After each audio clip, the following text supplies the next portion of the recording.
Tapi harus tahu bahwa di sana ada problem bukan terkait manajemen ya, ini bukan manajemen.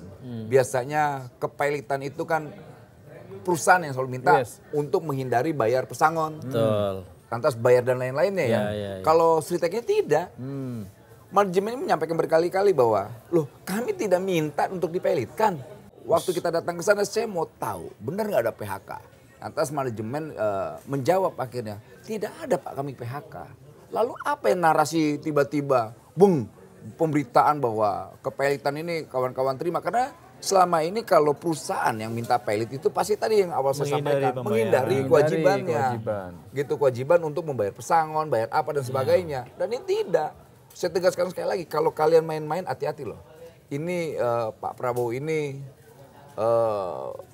pemimpin republik yang jelas keberpihakannya ya.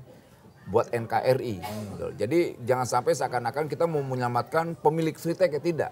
Kita menyelamatkan, karena saya Kementerian Tenaga Kerja, saya menyelamatkan buruh dari bayang-bayang monster PHK. PHK itu monster. Nah ternyata di sana ada semacam kultur yang sudah melekat di Sritek itu apa?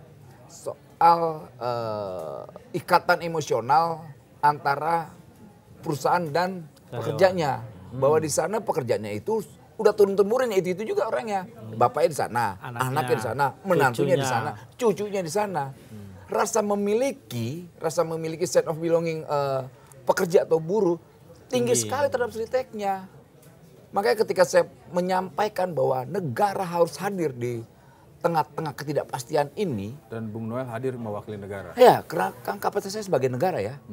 Negara dan eksekutif lah. Perintah eksekutif itu saya lakukan, tidak bisa tidak. Ketika tentu harapannya dari seluruh pekerja di Sritek adalah tidak ada PHK. Betul.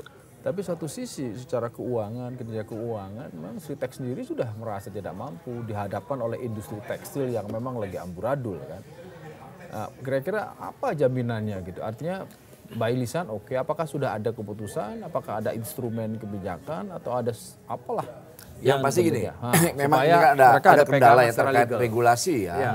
Karena ini dari sudut pandang pengusaha tekstil ya mereka menganggap bahwa ini Pak terkait regulasi tolong disampaikan, ada peraturan kementerian yang sebetulnya itu malah membuat impor tekstil itu makin deras. Tata niaga tekstil. Apa?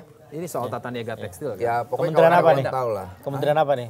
Lu mau nanya mau jebak gue. Nah, ada selalu rekan nggak boleh kita dulu. Tanpa disebut. Iya. Kementerian yang tidak boleh disebut namanya. Aja deh. Permendak. Permendak ya? Iya, tapi Permendak. Berarti kementerian apa itu? Iya nggak tahu. Takut. Dia nggak mau ngomong.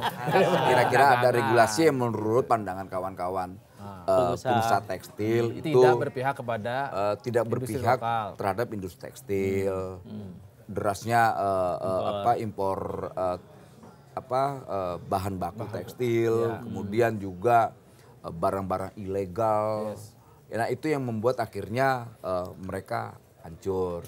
Dalam dunia tekstil ada dua, ini terkait mereka hancur kebijakan atau mereka tidak mampu berkompetisi. Kan itu kuncinya. Nah kebijakannya ya menurut mereka ya kurang. Kemudian soal kompetisi ya kami mau. Gitu loh, ayo dong berkompetisi. Tapi kalau seandainya arus deras ini nggak bisa terkontrol, kan bahaya sekali. Ya kita lihat ya jangan sampai lah nanti malah tudingan-tudingan yang tidak baik, negatif itu terlontar gitu loh. Karena kita lihat dampak dari Magelang Retreat itu, semangat penegak hukum kita luar biasa. Sudah 2 kali. Sama Pak Kapolri. Magelang Retreat itu udah 2 kali. Betapa kedua jaksa agungnya, keren-keren. Mereka akan melakukan tindakan-tindakan hukum. Kalau ada yang macam-macam kan, ini info ya, info yang disampaikan banyak orang-orang di bawah lah. Ini pemainnya ini Pak, penegak hukum Pak.